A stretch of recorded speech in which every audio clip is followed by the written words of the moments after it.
What's up, people? Welcome to another edition of the New Breed Podcast, the world's best new metal podcast from two dudes who are really there. I'm one half of your hosting duo, Jay Horsecow. With me, I have my partner in crime, the notorious TIM. Tim, how's it going? Great, man. Feeling great. All right. So, what are we doing this week? This week, we have a special guest joining us from the sunny and quite warm, as I understand it, facetious Pacific Northwest. Garrett from Garrett The Gray. Garrett, thanks for joining. Oh man, thank you for having me. We Wow. we are Yeah. stoked to have you, dude. We are stoked to have you. So we're recording this on what is today? Wednesday the 28th. Garrett just put out an amazing track.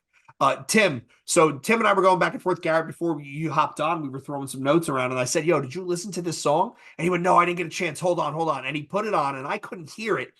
And I'm watching his face. He's going, "Yo, this is good. Yo, this is really good." Yeah. So yeah, dude, awesome. Yeah, Thanks, I buddy. tried Wow. listening earlier and I think the link was down and then you resent it and I'm like, yeah, this is fucking good. Did what's his name mix that for you or you do it? Did Austin mix it? So yeah, so you guys know Austin from Drowner, yeah? Yeah. And Yep. have you speaking of singles being released, have you heard Drowner's new single? Oh yeah. Yep.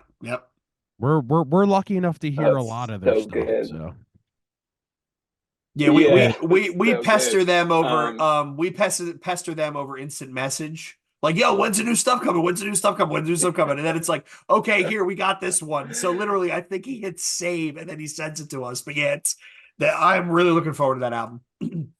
Yeah, oh gosh, they've been working hard on it. I talk to Austin every day about it, and Austin and I, we've been friends. Like, we literally bonded in high school over new metal. It's interesting. You'd think the Pacific Northwest being as sunny, AKA as gray and sad as it is, that we would have a really vibrant metal scene, but it's kind of the opposite. I think there's a level of a compensation that people try to do when the weather is gloomy. People try to be sunny and but Austin and I, we really connected over listening to the same music, and that connection spawned a friendship, and our friendship has spawned many metal projects. And I was lucky enough to be when Drowner first started. I got to be involved, and those guys are just crazy talented, yeah, fantastic they are, people. man. You say Yeah. that, Garrett, and now that I'm thinking, I can't think of a new metal band that came from the Pacific Northwest. What was one band? Were there any that achieved any notoriety that Uh, I can't think of any uh, off the top of my head. I mean, as far as like metal bands, you got Nirvana, but they're Aberdeen. They're, you Right, got the right. Seattle scene. But as far as like actual new metal bands, like as far as like the core, the foundation, like no. And and Hmm. let me tell you, like if you guys ever took a trip here, the music scene, it's really interesting here in the Northwest. It's essentially not existent, and we don't even have any. Like, we had one rock radio station that went kaput back in 2012. And I remember it Whoa. was called Rock 101, and like since Was then, Kid Chris on that? yeah, Chris sounds familiar. It's been many years now. It's Portland, right? Yeah, Portland. Yeah. Yeah. Kid Chris was on Portland for like a year maybe, and then he got booted. And I think Oh the station dang. turned to like top 40 or some shit. Yeah, it got it was, I think at the end, I don't know if they sensed that they were being bought out or something. They were kind of grasping, right? Mm-hmm.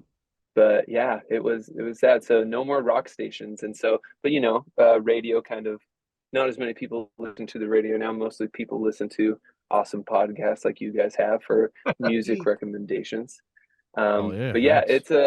it's a shame. But Austin and I, and our various friends have been always trying to get alive here because it's our passion, and it's the only language that we know how to speak. So hopefully we can have a resurgence, and I think Drowner is one of the cornerstones in like laying a flag in the north. It's like, hey, we're gonna bring back this movement, and it's important. Yeah, I mean that it's great. Like the stuff that you have out there, Garrett. I dove into a bunch of the singles, a bunch of the stuff. I really, and I'm going to quote myself, Tim. I'm going to repeat myself. No matter what type of music you make, you need to be able to write a hook and you need to be able to write a chorus. You need to be able to have Yeah. something that will plant themselves in somebody's ear. And your stuff, I mean, you do it. And I don't say it just because you're on the show. Tim and I were talking about before we started. You write a hook, right? And you need something that gets people caught in. Even the most offensive, brutal death metal, there is still the concept of a hook there. And when the band is just, if you don't have something that catches in your ear like the worm of a riff repeating, you're gonna get lost. And your stuff is really hooky, but not in a, I will say, Garrett, not in a cheesy like, hey, look at me, I'm trying to get on the radio. It's just well crafted, well crafted songmanship. That's the word. That's the term I'm looking for there. I hate to do this real quick, but Thank it you. is. I hate to. I Yeah. just have to jump in real quick. It is super fucking windy here, and my lights are flickering. So hopefully my power doesn't go out. Just warning you guys. Okay, so if you disappear, Garrett and I will Whoa. talk about death metal or something for the next half hour. Yeah. But There I'll we go. jump on as soon as I can. But it's like we're getting like a huge storm here. So Great, which means it's coming Wow. my way.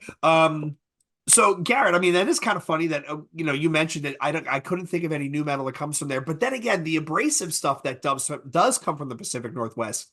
I mean, Kiss It Goodbye, Vitriol, like modern Yeah. stuff. Isn't Ethan is Primitive Man there, or is he Denver? he's Denver. He's in Denver. Yeah, they're Colorado. What Yep. what is with the West Coast where you guys get great weather and you get this just abrasive type music? But like, yeah, you're right. I think Garrett, you're right. They're definitely compensating for the sunshine or lack thereof. Totally. There's a lot of talk of like seasonal depression here in the Northwest. And in my mind I always think like why don't we embrace it? Why don't we talk about let's bring it to the forefront. Because life is hard. And if we don't experience the full wavelength of it, right? If we just try to stay on the highs and we don't experience the lows, then you don't get a musical note, right? Every note is a wave. So Right. it's always been important to me to embrace that and to bring it to the forefront. And I really think that when you do, you get to know that side. It's not as scary. It's not as offensive. It's not it's not as looming. And I think it can bring people a lot of freedom. And that's all is always brought to me. That's why listening to emotions in music, it's a very important thing. And I think that's why there's been such a resurgence of the genre recently. Yeah, you're right. It comes in waves. Not to quote the Acacia Strain, but it does. You need the peaks without the valleys. The peaks don't mean as much. They don't. So let me ask you, Garrett. What led you into? Hey, you know what? I think I'm going to do my own thing. Like I think I'm going to do like a solo project. Like how did this come about? That's a really great question. I think became about because I have this habit of I like to take on a lot, right? And you two seem like very industrious people, right? I know you guys do probably have your day lives and your families, and you do this podcast. And I'm a pretty happy-go-lucky person, and I commit myself a lot. And I always have enjoyed my time in bands, but unfortunately, there's always a time commitment that I'm able to give. And it's funny if I like plotted out a chart, sometimes I like when I talk to Austin about it, he laughs because like the actual moments and the chunks of time that I get to devote to music, it's like, oh my gosh, it's 9:30 p.m. The kids are asleep. I have a half hour, maybe an hour before I pass out. But then you start ringing these moments, and before you know it, you can put a song together. But that's the thing; it's really my schedule and the busyness why I haven't been able to. I was with the Drowner really early on, but because of my schedule, I wasn't able to give them what they needed. And Drowner is something to where it's like the commitment is it needs it, right? Because it's Yeah. such a cool project. So it was kind of naturally that I decided, it's like, dang, if I am going to feed this part, I'm gonna have I have no choice but to do it alone, right? And so I do each piece by myself, and luckily, I don't know how, I've never consciously sat down and said like, all right, I'm gonna learn the guitar, I'm gonna learn the drums. It's just stuff that I've picked up over time being in bands and projects and working with people, and somehow it's been able to come together. And Austin from Drowner has always been a big influence in terms of like not just like it's not just what you have. Like you can make something great with very little if you have the vision for it. And that's my belief. Like if you two would laugh if you actually saw my studio. It is in my garage, and it is a 6 foot by 4 foot box that's covered in carpet inside. It is a closet. I'm in a closet right now. My family calls it the vault. I put myself in here, yeah, and I make music. And honestly, in some ways, because back when I was very young, I was a part of a band that was able to record in really big studios, and we toured. We got to open for some big acts, and I always thought that that's how it had to be done. But then when that stuff is taken away, and you still have this drive, and like many musicians are like this self-producing musicians, like you realize it's kind of like anytime you hear a band such as Drowner, or even I think of like BHP from Poland, right? That's doing it themselves, that doesn't have any backing, and you hear them and their quality is somewhat even comparable to like the foundational albums of the early 2000s. It's honestly nothing short of like a modern miracle. Like the amount of work that these musicians have to do is crazy. And it's I mean, you know, I'm not saying that I'm performing miracles, or I'm always doing the best I can, but yeah, it's just one of those things to where you just have to keep on chugging.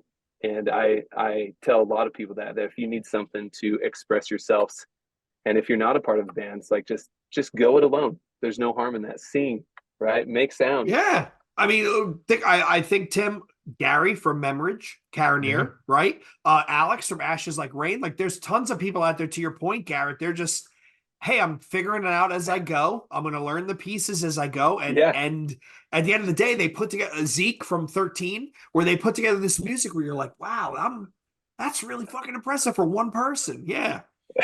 I think the problem right now is that in the age where you can do everything at home, musicians started to realize that there's so much work put in with not a lot of reward anymore. So it's kind of like, why go out there and tour when you come home fucking with less money than you left with? You know what I mean? It's like, it doesn't make any sense from a financial standpoint anymore, unless you're in a band like Knocked Loose or fucking Turnstile or something like that. You know what I mean? So it's or doing you're the stuff willing yourself. You're willing to put the work in where you just stay on the road. Like we talked about bands like 200 Stab Wounds, Frozen Soul, Sanguisugabog, Undeath, right? All that brutal death metal stuff where they go out for 18 months and they're just on the road. And that's how you build your road legs, and that's how you build the fan base. But to your point, Tim, if like Garrett, you know, you're married, you've got kids, you've got a day job. If you can't do that, there are still, to your point, Tim, I think people are learning that, hey, there is a way to still express my creativity, and,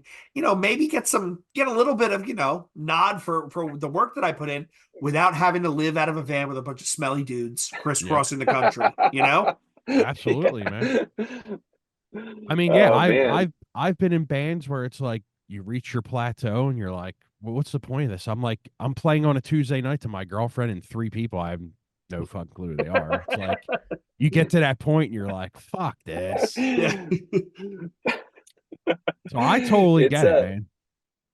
Yeah, it's an interesting thing, like YouTubing fellow artists. Like I've done the road life, and the road life is, there is no, like there's nothing else that can feed your adrenaline and make you feel as rewarded as playing in front of people, right? It's absolutely fantastic to see that response.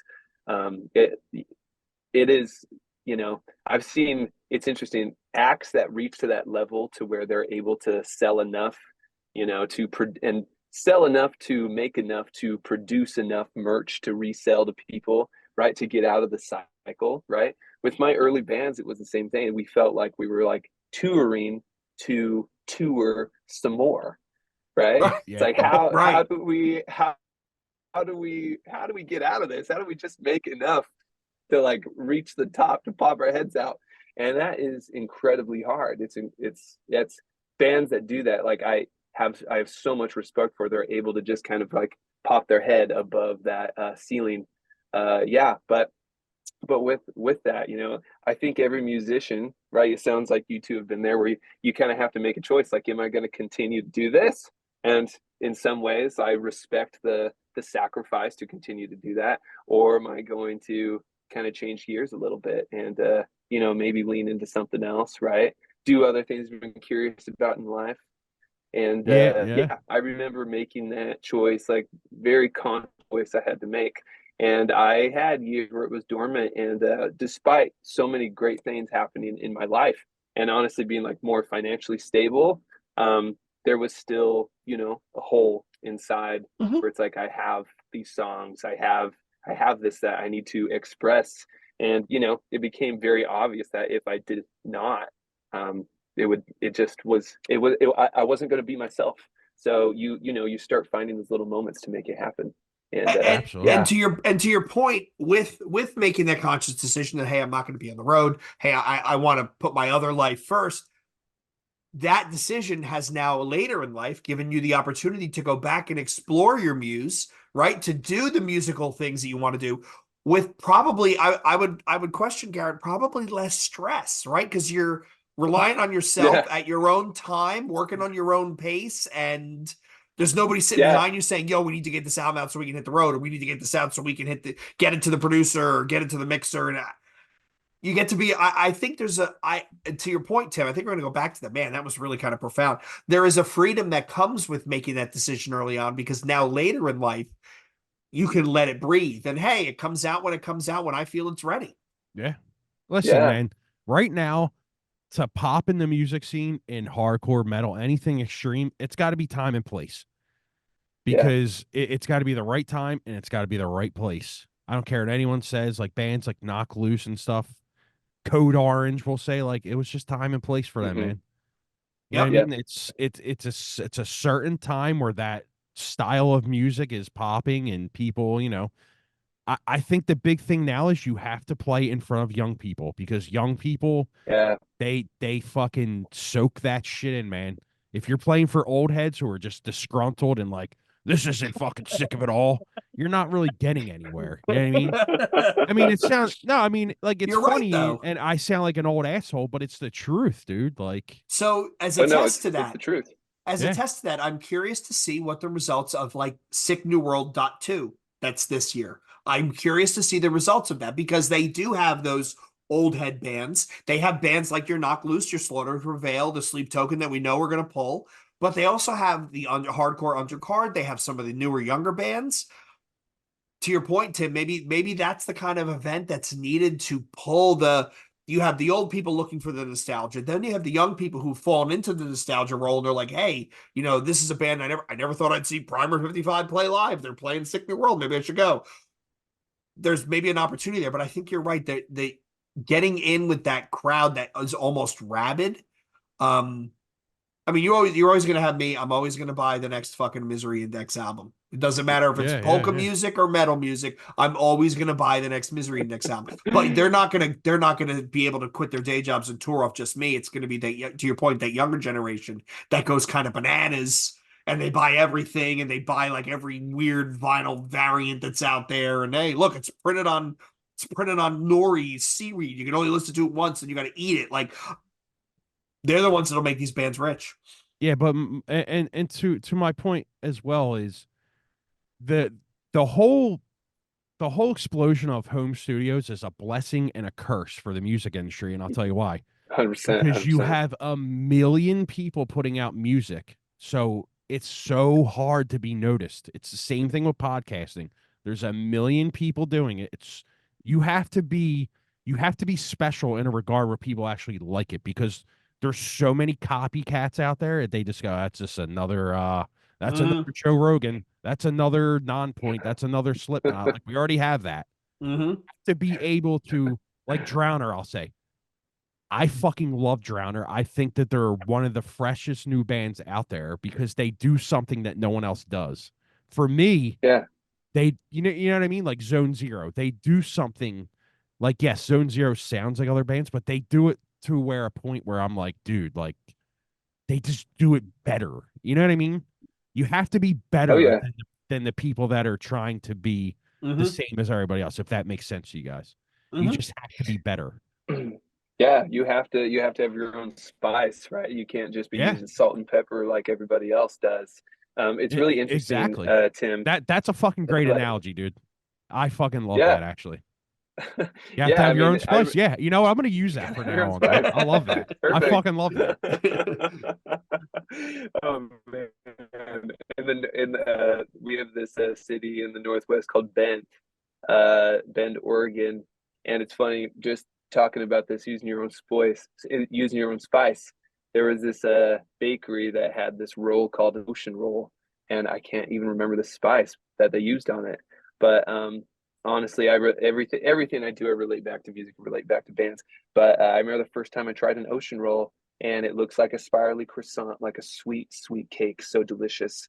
And it was one of those things. It's like, yeah, this is something I've seen before, but you bite into it and it's completely different. And there are bands out there right now that are doing that, where you think like, okay, another home studio band, another band that, you know, I've seen this style, but it's all about the music. You listen to it, and if there's something new, it sticks with you, right? Yeah, And Tim, absolutely. it's funny, you said a quote. You quoted home studios are both a blessing and a curse. I said that same exact thing today talking to Austin on the phone, right? And it's a blessing and a curse for it's a few different reasons. And talking about old heads, right? It's interesting because like obviously old heads, they know what they're talking about, right? And I'm kind of in between, right? To where I was there to experience it and let it rain over me as a young person when those albums were coming out. And people that are in the scene, they saw and felt the progression of, you know, that music. But I think we're like, as you talked about New World, the tour, there's a lot of bands that are big right now. They're going to be the draws, right? Like your Sleep Token, they're absolutely huge. But you know, like, and I'm sure you two can relate to this. Like, I had bands in my early on music career that were my draws that I hardly listen to anymore, right? Because you realize you get into that zone, you experience something. It's like, whoa, I thought I came here for a croissant. I just bit into an ocean roll and my shit has been completely rocked. Like Yep. I am gonna like now that I've heard this underground band that was completely different, right? But they were set themselves into position, right, for these people. I think we're gonna see a huge change like coming up. I love I love all these bands that are drawing people in and kind of doing some different stuff, right? They're a little bit controversial in the scene, but I think it's important. Like I remember, like you all remember Breaking Benjamin coming on the scene. Oh yeah. I remember, I remember Breaking Benjamin came on the scene, and everyone heard it. They're like, "Oh, they're radio rock. Like they're just watering down the genre." But now you realize as time has gone on, it's like, whoa, they were like this. They were like this vessel that people came in, and then they get shook up, and they come out like more in love with heavy music than ever. And then those people turn into like heavy music disciples that cling on to different bands, right? Oh Um, yeah. and so I think this is a really exciting moment in time. But with that, with the home studio thing, it's and I'm curious. I want to run a scenario past you guys. I want to get your feedback on this, right? On it was a scenario I talked about with Austin, and we were talking about this was a very old head. This was a very old head conversation. We're talking about why is it that like the albums in the early 2000s were so good. We were talking about some early Corn albums, and we're like, why is it that they're so good, and why do they still stand the test of time? Why has it been 20 years and people cannot touch those albums? And we realized something. We realized, like, you know, over time, metal hasn't. There was a time where the heavy music stopped being as popular, right? And the time of Corn, they were just killing it so hard, and they're in this moment to where they were confusing record labels because they're breaking every mold that record labels knew. And so record labels didn't really know what to do with them, but they knew that they needed to sign them because kids loved them and would buy all of their albums, right? And so there are these moments and these albums that, you know, people are just shoving money into, right? Hundreds of thousands of dollars produced. And it would insulate these bands and make these beautiful moments where these bands would be able to just focus on the music, right? They would focus on writing, they'd focus on their craft, and they wouldn't have to worry about anything else, right? They would spend that time just zoned in. And I think out of those moments, we got these like major foundational, life-changing albums. And I think a lot of people know what those albums are, and they may vary a bit for everybody, but that era. But as time has gone on, people try to emulate this, but artists these days are pulled in so many different directions where almost to make it, and artists have to be like, they have to be recording scientists. Yep. They have to be content makers. Yep. Video, audio, marketing. Artists. Yep. Exactly. Media people. And so it's been this weird thing to where it attracts perhaps some different people that maybe they're less into the music and more into the social media aspect. Right. But their music is kind of like, they're using salt and pepper, they're using the heavy elements. But in a lot of ways, I think that's a part of the dilution or the diluted piece that you're talking about, Tim, to where it's like there's so much music and it's all like pretty good, but it's not like amazing. And I often wonder whenever you hear a band where you're like, oh, they're almost there, like if you would put them in those conditions, what they would create. What's your guys' take on that? It goes back to time and place. It like Korn, when Korn's first record came out, it was something brand new. It was time and place. I mean, you also have to remember the musicianship in them bands, because a lot of bands these days, and me and Jay talk about this all the time, most of the bands these days that are really fucking good are one-man bands like you guys, like Zeke. Thanks, buddy. Me and Jay are fucking amazed at the talent that comes out of people like you. Unbelievable. And, like it's fucking unbelievable. Like, oh, that's a great band, and you get someone from the band on. Oh, I did all that, and it's like, wait, you do all that? And they're like, oh yeah, I did the drums. Did you program it? No, I played the drums in the studio myself, and I'm like, what? You're right.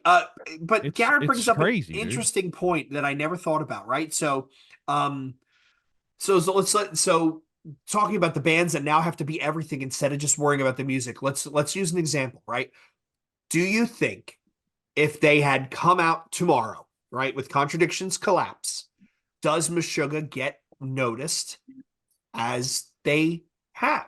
And I think this is a great example of a band that they only worried about the music, right? There was no social media. They were in Sweden. They had their record label was over here just doing whatever, right? All they worried about was writing the music. And they did Contradictions Collapse. They do None. They do Destroy Race and Proves. And then they do Chaos Sphere. And the world goes, what the fuck is in the water, right? But to your point, Garrett, they aside from making music and touring off the music they made, that's all they had to do, right? I'm gonna another band when you said that, it made me think of, I thought about Converge, right? Aside from Jacob Bannon and that band, they are blessed in the sense that they have a graphic artist as their lead singer, right? Who has an aesthetic that he's going for, but all they had to worry about was making music. And they did Petitioning the Empty Sky. They did When Forever Comes Crashing. And then they do it helps when your guitar player's a fucking producer. Well, yeah, he's a whiz. Like he's Kurt Blues himself, right? But then they do Jane Doe. So Garrett makes an interesting point, right? The bands today, like think about the conversations we've had with Adam from Orthodox, where they have to manage themselves, merch and tour routing and getting a bus and a tour manager and all this stuff where, dude, I just want to make music. Like, and now we're back to Garrett making the choice to find the time in his life where he's like, yeah, now I can just make music on my own pace. And but also to Garrett's point is, like he said, you have to be a social media expert now. You have to be an audio video expert. Like it's hard, man, because, and I guarantee you, most of the people that spend their entire fucking days doing nothing but YouTube are unhappy as a motherfucker at the end of the day. Let's be honest. Seriously. Because I will straight tell you, if I sat in my basement all day and just fucking recorded guitar videos and drum videos, and at the end of the night I'm by myself, I'm gonna be fucking miserable, dude. Like I look forward to going upstairs and seeing my girlfriend. You know what I mean? Yeah. Yeah. Like it's hard to just like most of them people are just like, oh, I gotta sit behind this fucking camera today. Like, they don't want to do that shit all day. But And then you get the comments, which are the best part, right? We get some oh yeah, I love that Garrett, we shit. get some heinous comments where we're like, yo, was this guy like literally have nothing better to do but to just yell But at some random loser on the internet? Like, but that's when you know you're doing it well, though. You know what I mean? Yeah, this it's is true. true. This is true. When people start yelling at you and stuff. But I mean, it's these days. That's why I say it's a blessing and a curse, man. Because Yeah, back in 100%. '95, all you had, like Jay said, all you had to do was put the music out. Put the music out, hit the road. Yep. Nowadays, you got to fucking spend money to get ads on Facebook that they don't really show people shit anyway. It's like, dude, everything is money nowadays, and everything is who you know and who you fucking blow. Sorry if I offended anyone, but it's the True. fucking No, truth, dude. it's very true. It's very, very It's true. very true. Yeah, it's and it's we, among my musician friends have just, and I try to talk and ask questions to, I feel like I have many mentors around me, and Guys and Drowner being a good portion of those mentors. Just asking them like, how do you guys feel about like these videos on TikTok and these musicians that seem like, they put so much effort into it.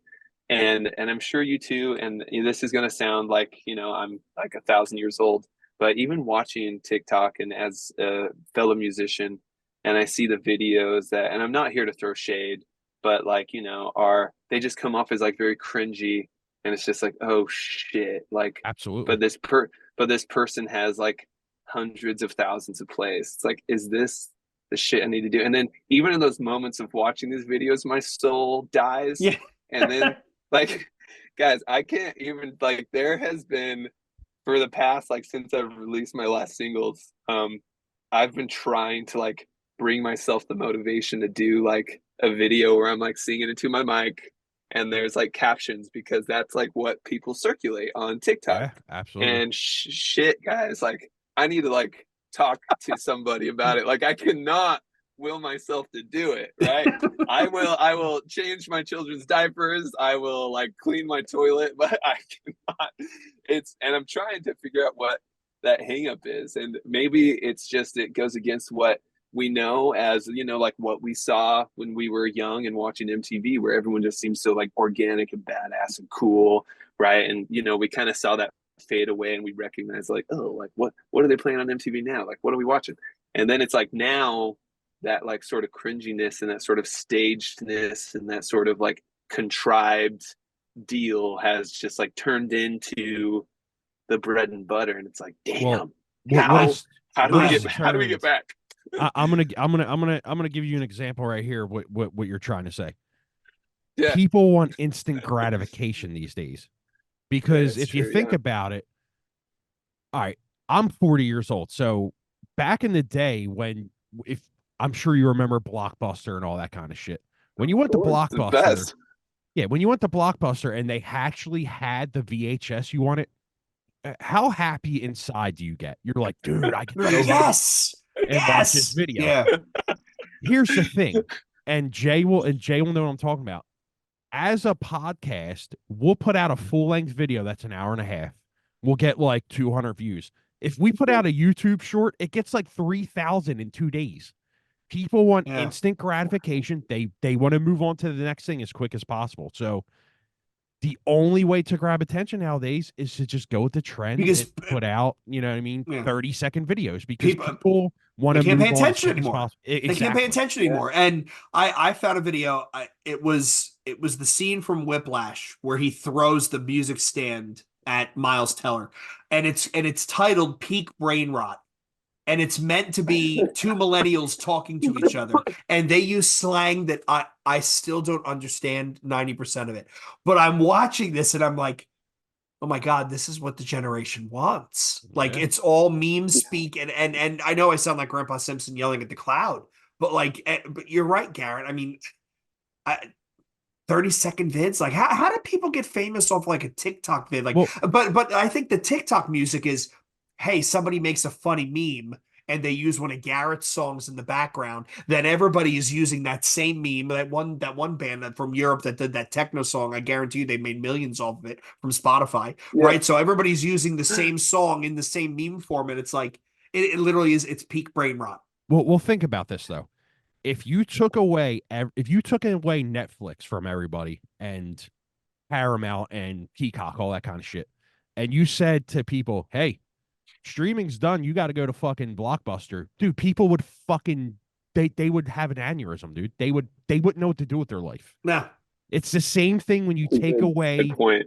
It's the same thing when you take away a kid's iPad. They fucking flip out because they don't know what to do because the instant gratification is not in front of them anymore. You know what I mean? Yeah. Yeah, and I get Garrett's point. Really good point. Do I have to lower myself to the point where I'm actually I'm selling myself in a medium where I would guess it feels almost artistically ingenuous, Yeah, absolutely. right? Like yeah, like oh, this is what I'm. I just changed 2 diapers and made dinner, and now I'm standing here with a video on my side profile of me screaming into a microphone. Like, is this what I'm reduced to? You know? Well, listen, dude. Exactly. If you took away my MacBook today, I would fucking lose my shit. You know what I mean? You took away my iPhone, I wouldn't know what to do with myself. I would be like, wait, what?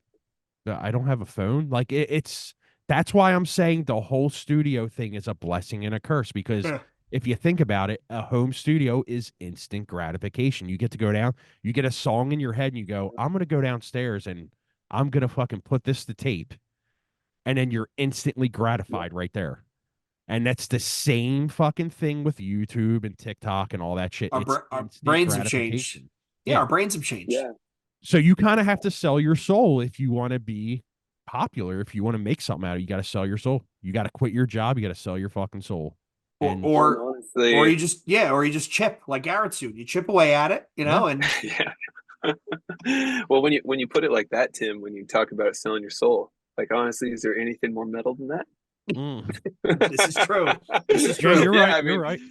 It's true. I mean, sometimes, it's true. I've always a quote that I always hear from my grandpa. Sometimes you have to eat shit today so you can have a steak dinner tomorrow. Yeah, you know, and he's that's right though. That's true. That's it's a good quote. And no, it's true. It's one of those things to where, like, you know, you will see it. Like, if you see me on TikTok, I'll be posting more content. But it's a moment to where, again, I often question, like, where is it at on the spectrum of life? It's like everyone does want to stay high, and you kind of have to meet them there. And I think that's always been the beauty of, you know, metal and music that brings like heavy emotions into things. I think that's kind of we could meet people up here and it's like, all right, now come with me down here, right? It's like, hey, this might be making you feel good. You might like the beat, you might like the catchy hook, but really when you strip down some of the layers, it's like, this is some serious shit, right? And people need that. And I think honestly, just this is probably one of the biggest generations that needs that, because they're probably so used to scrolling through their feeds and they see all their friends posting their greatest hit highlights of their life, and there's, you know, and they have friends that are, you know, in bad spots, or they're in a bad spot and they have a tough home life. It's like they need some way to connect, right? Because even though people are being more social than ever on social media, they are, I mean, truly, people post their highlights, right? I'm not posting my bad takes when I have my songs, right? I'm posting my finished great songs that I've worked really hard on. But then we just have to figure out how to meet people where they're at. But no, it's true. I'm gonna do it. I'm gonna start doing TikToks. But yeah, it is one of those things, changing my kids' diapers, making dinner. It's like, all right, now I'm just gonna sing into this mic. I'm gonna play the track, sing like, ha ha ha. Right. I'll tell you what though, man. I'll tell you what though, doing guitar playthroughs, drum playthroughs, people love that shit, dude. I personally love that shit. When one of my favorite bands puts out a guitar playthrough, I love it, dude. I love watching it. It's great. I want to know you know what? This is going to go into my next question. So, like, I want to know the process of musicians. So, for you, like, what is your process of writing songs? Because I'm always interested in, you know, people at one-man bands. Like, what's your process? How do you go about, like, do you start with drums? Do you start with guitars? What do you do? Yeah, that's a really good question. First process, you know, depression is always number one, and then Yeah. Well, you have to have the motivation. It's really interesting because sometimes my life is very monotonous and boring. I've been trying to make Yeah. a Yep. goal like every year I try to make a goal to put out a song every month, which is a really big goal. But sometimes you have a month where it's like, wow, not a lot has happened. And that's where you get songs where like, okay, well, it's like, what color is this thing? Like, where can we write lyrics about that? And that's kind of the least fun, right? Because you feel like you kind of Right. like you made this goal and you have to do it. But sometimes like just something will happen within your life. Perhaps you lose a loved one, um, something very unexpected, and I think everyone's brains works a little different. But as a musician, um, my coping mechanism is just like I have to get it out somehow. And because we are adults, right, we can't run through the streets and scream at people and punch our mailboxes or hit our mailboxes with baseball bats. Like we have to do something that's like productive and safe environment. That won't get us like thrown in jail or yeah, anywhere else. So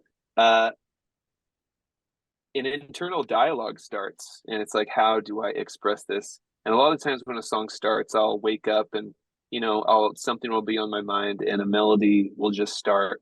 And I'm a huge morning person. I wake up at like I've never been a good sleeper. I wake up at 4 a.m. every day, and that God is damn. when I know it's I've been that way since I was like 3 years old, right? My poor parents, for the love of God.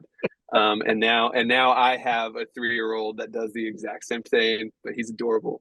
And I love it, right? I'm like, hey, I bestow this onto you, the 4 a.m. waking up time.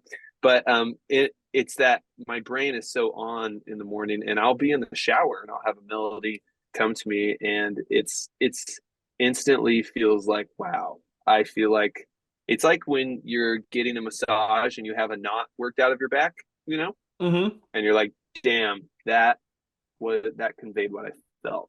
And sometimes there's no words to it. Sometimes it's just a melody and it expands from there.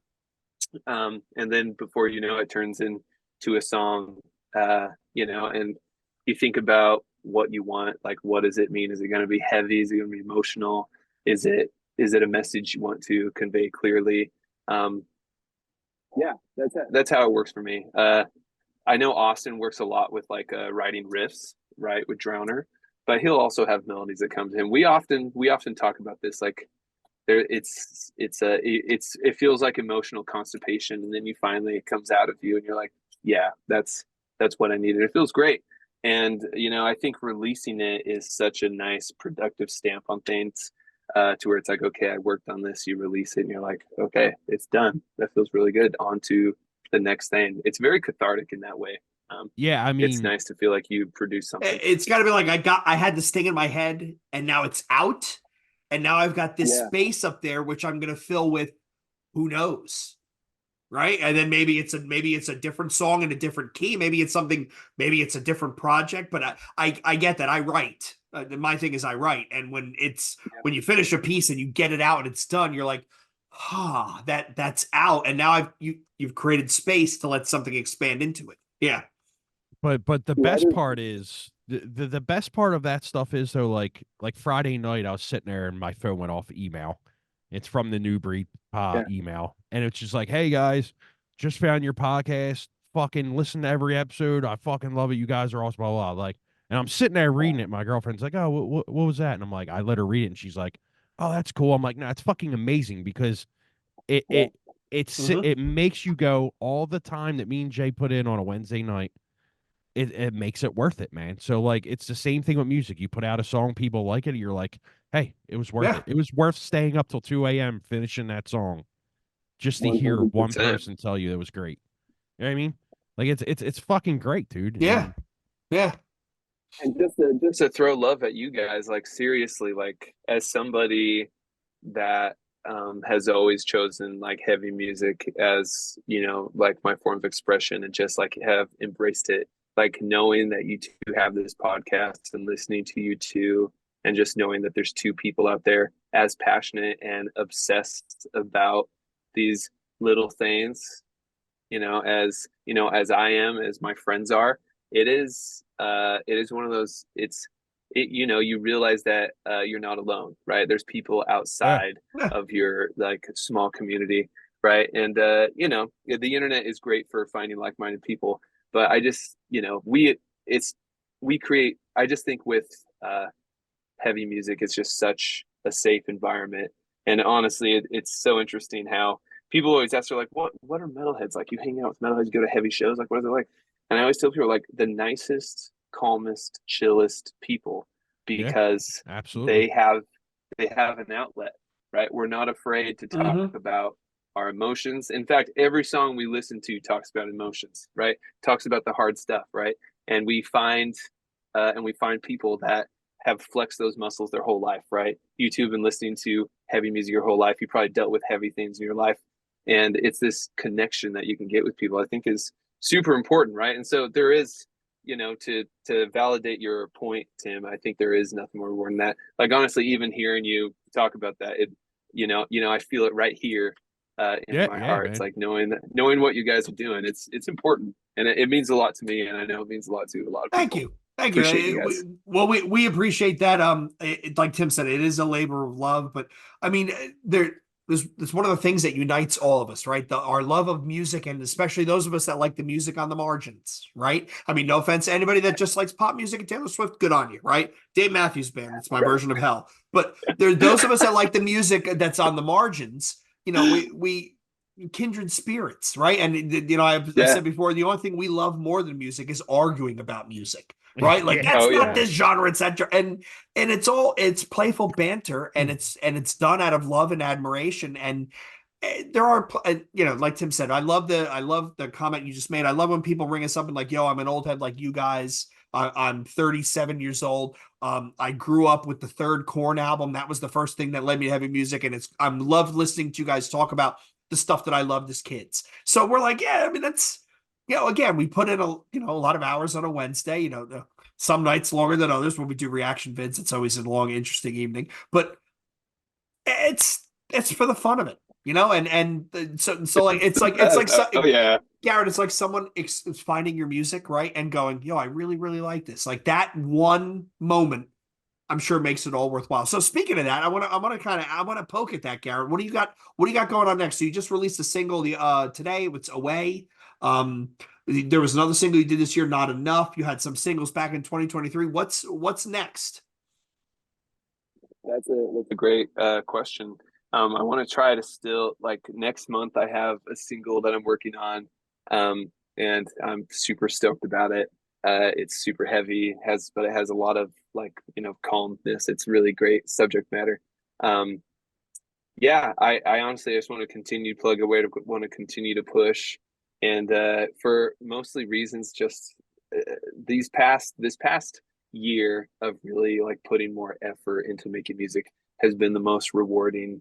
I'm flexing muscles that I thought were dead or dormant, and it just feels absolutely fantastic. So I want to connect with people, and I want people to find some solace in the music. But honestly, even if no one does, I'm finding so much solace and just fulfillment in making it. And yeah, I just want to continue to plug away and just in my mind, whatever way, shape, or form, get better and better, and get more efficient.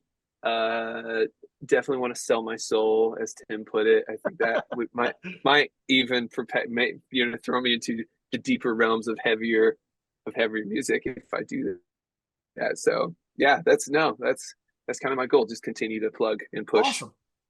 I want Yeah. to go back to what we talked about process wise, because what you said was a good answer, but I also want to go into your process of like actually doing the music. Do you do Yeah, is it the drums, are they done by you or do you program them?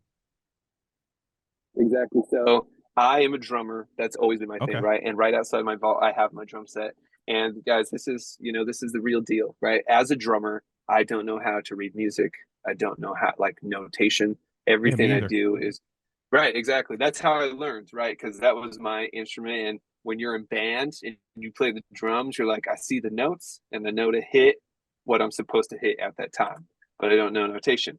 So Mhm. I record my drum beats on my drum on my phone, and I'll take the track and I'll put them up and I'll listen to it, and I will sequence I'll program the drums using Superior Drummer, right? Okay. Fantastic program, love Superior Drummer. Absolutely. And we'll play around with stuff, and I'll take samples of stuff. And I've always been like, I've been watching your all's recent videos about Nine Inch Nails and Trent Reznor, because I've always been a huge fan of industrial, and I'm sure you hear it in the music. I play around with a lot of synths, and I love MIDI and like weird sounds. I'm all about. So I have a lot of fun with the drums, and of course I want like a very realistic sound, but sometimes, you know, I don't. I want something that sounds completely in the box. And then from there, we'll either I'll record the guitar riff first or the bass. Sometimes it's interesting. I think about what I want to hear while I'm recording. So even sometimes I might start working on the synths, but primarily I always start with the drums. Just being a drummer, want to get the beat down. I want to get the arrangement. But a majority of things I just hear it in my head, and then we start working on it on the computer. And because I do not, this is going to be very telling, and some people might think this is bullshit, but this is how I operate. Because I don't know notes, and I don't I can play the piano, but I don't know what notes I'm hitting. I have my guitar back here, see, and I have this little tuner on the neck, and I will play the riff that I want to play, right? And I'll know the melody that I want to play over it. And so I'll put the tuner on my guitar, and I will play the melody slowly, note by note, right? So if there's a synth I want to program out on the computer, I'll play it out note by note, and then I will know what notes to use, right? Okay. So if you're starting your melody in like C, you automatically know to put your Yeah, MIDI into C. Okay. That, you know what? I'm exactly. glad you said that, because I know nothing about that shit. I just fucking press the fucking thing. If it sounds good, I put it on there. So now I know to grab my Truly. little headstock tuner and see what the melody starts at. That, I thank you for Yes, that. I love that. totally, I just learned totally. something tonight. I'll and if There we go. and if it's so primarily, you know, my songs are fairly simple, but primarily I will play everything on the guitar, and some of my like iPhone recordings, like of riffs or something I have in my head, I just play on the guitar. But that melody might turn into a synth. It might be a piano. You know, I love MIDI. I've one thing that's really funny. You know, we kind of like my studio setup here, my computer. I made this computer back in 2012, and I have never connected it to internet. Mm. I've never downloaded anything new. Everything on this computer is from 2012. So I'm not, and that's the thing, is like, I always loved the sounds from that time. And I always tell myself, like, sometimes to think outside of the box, you have to think in the box. And I have friends that, and Austin and I, that's where we really come together on, and like Olive Drowner's productions. Like, you know, he'll talk about different apps or different plugins he can use, but a lot of times it's like we just feel like simple is better. And I think if you can just get a really good recording, and it's like, yeah, maybe things need to be tweaked a tiny bit, I think that's where you get a lot more magic, instead of just trying to like, Absolutely. yeah. And so it's funny. People always ask me, it's like, oh, are you using like this EQ scoop and this like, you know, like I have, and I'm like, I have no idea what you're talking about. I Yep. just try to get good sounds and record them. And Austin and I will always collaborate on the mixing of my songs, because he just has such a great ear. And it's one of those things too. So and I talk about thinking in the box to be outside of the box. When I record vocals, I give myself like a very strict time limit, because I just don't believe in going back and back and back. And I'm not, and everyone's process is different. Like I have friends to where they'll work on songs for months and record a verse over again, record a verse over again. And that's great. You know, they're trying to reach a certain thing. But honestly, if I can't record a full song in a 2-hour session, like with my voice, then I don't think it's a song. Like, you know, I'm not trying to fake anything, right? Right. If Yeah, I yeah, and so yeah, yeah. yeah, so everything we do, Austin and I, we get together, and I'm like, all right, it's nice to have somebody there when you record your vocals. For me anyway, because I'm a very analytical person. I really get in my head. And so I sing something like, was that good? Should I do that again? Oh, wait, no, that was good. But was that good? Should I do it again? So it's nice to have someone there. And Austin's always been my go-to with that. It's where it's like you do it and then you look at them and they're like, that was shit. You should do that again. It's like, thank you. I thought it was too. So glad you said that. Or it's like, oh no, stop. We got it. That was fantastic. So yeah, I just try honestly as simple as possible. A lot of my songs have like, you know, 5 to 8 tracks, including synths. And then like with vocals, I double up, I'll do easy tricks like doubling up the chorus and throwing in a harmony if I hear something. But yeah, honestly, I always feel like simplicity is better. And my Google Drive also agrees with that. So it's I do IT work, and one of the things we talk about is it's the term you're using. We call it an enabling constraint, right? Because if you could do yes. if you could do anything, you kind of get stuck with, well, I could do this, I could do this, I could do this, I could do that.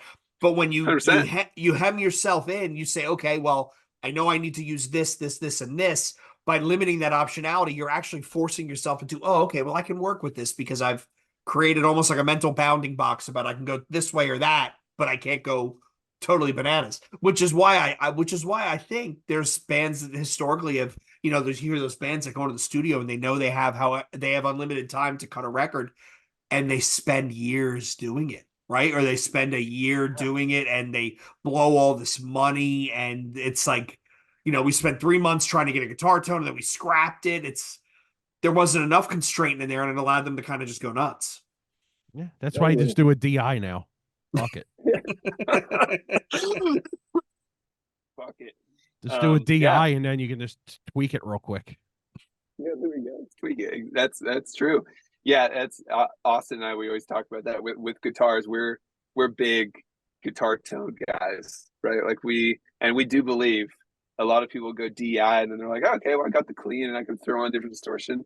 But I try to like, fuck it, I want to get the distortion that I want in that moment. And I think to myself, like, what would I want to listen to in a live setting? And just make it happen. You know what? If it's fucking ugly, who gives a shit? That's why we're making metal, right? It's supposed to be ugly. Right. Shit up a bit. Yeah. It's not supposed to be. Tim and I talked about it. We've had this conversation. It's when it's too clean, it almost doesn't feel right. Yep.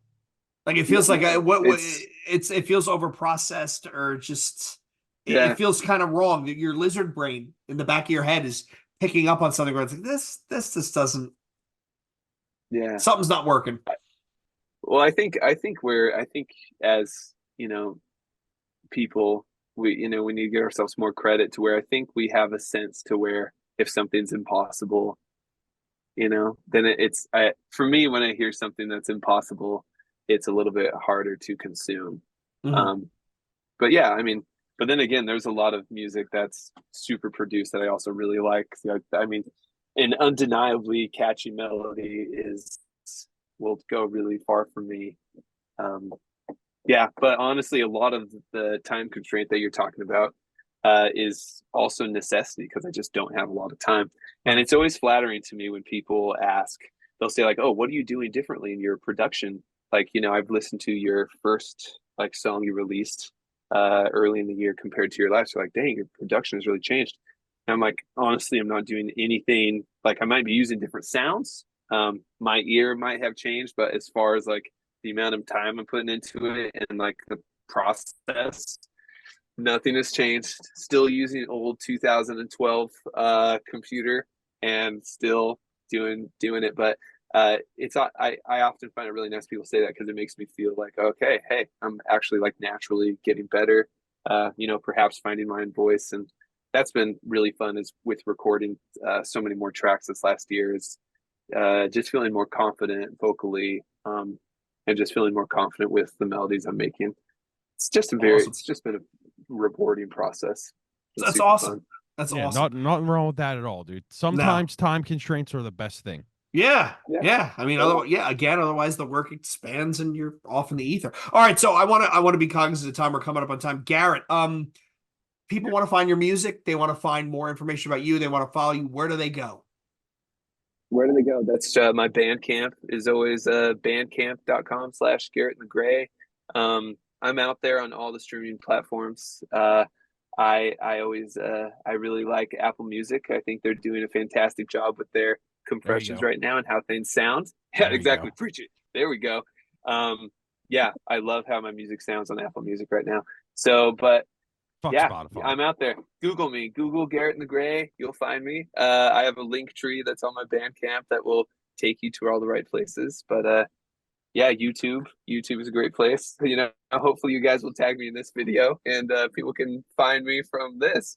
Absolutely. Absolutely. Awesome. So we on behalf of Tim and myself, we want to thank Garrett for coming on, spending some time with us. What a great conversation. On behalf of Garrett, Tim, and myself, we want to thank everyone for watching again, listening, tuning in.